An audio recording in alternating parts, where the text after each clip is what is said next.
Desde os primórdios da civilização, aqueles que ousaram desafiar a ordem estabelecida carregaram consigo um destino comum.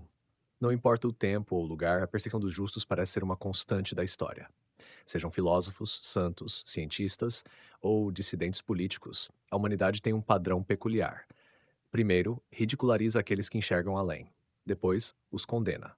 E, quando já não pode fazer mais nada contra eles, os transforma em ícones. O ciclo se repete com precisão implacável. Sócrates morreu por desafiar as certezas de seu tempo.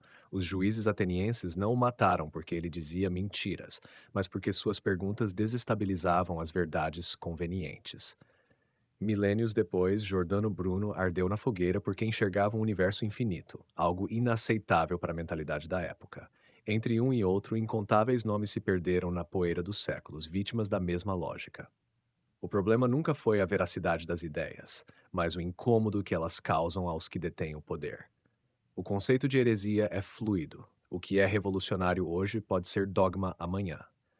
Quando os primeiros cristãos foram perseguidos pelo Império Romano, sua recusa em prestar culto ao imperador era vista como ameaça à estabilidade.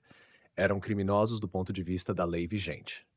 Quando o cristianismo se consolidou, outros grupos passaram a ser perseguidos por desafiar a nova estrutura. O martírio, portanto, nunca foi apenas uma questão de fé. Ele está atrelado à estrutura de controle, que sempre precisou esmagar aqueles que não se curvam. A Revolução Francesa se ergueu sob a promessa de liberdade, mas suas guilhotinas cortaram cabeças com a mesma eficiência que os tribunais inquisitoriais do passado. Robespierre, que encarnava a justiça revolucionária, acabou vítima da mesma máquina de terror que ajudou a criar.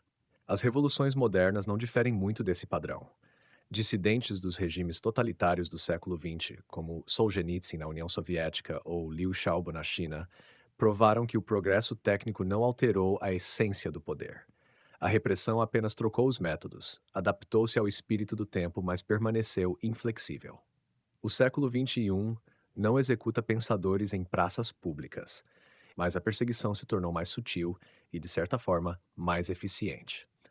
Em uma era onde a informação é a nova moeda, calar uma voz pode ser mais simples do que matá-la. O ostracismo digital, o apagamento sistemático, a destruição de reputações e o uso da própria opinião pública como ferramenta de coerção criam um ambiente onde a dissidência se torna um fardo insuportável. O medo da exclusão substitui o medo da fogueira, mas o efeito final é o mesmo.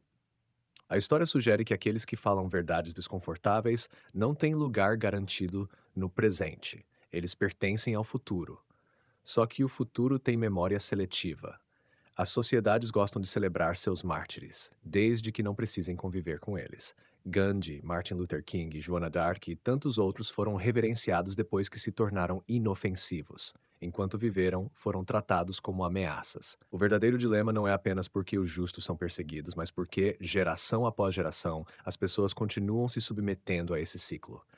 Talvez porque a verdade, quando dita sem concessões, não apenas ilumina, ela também cega.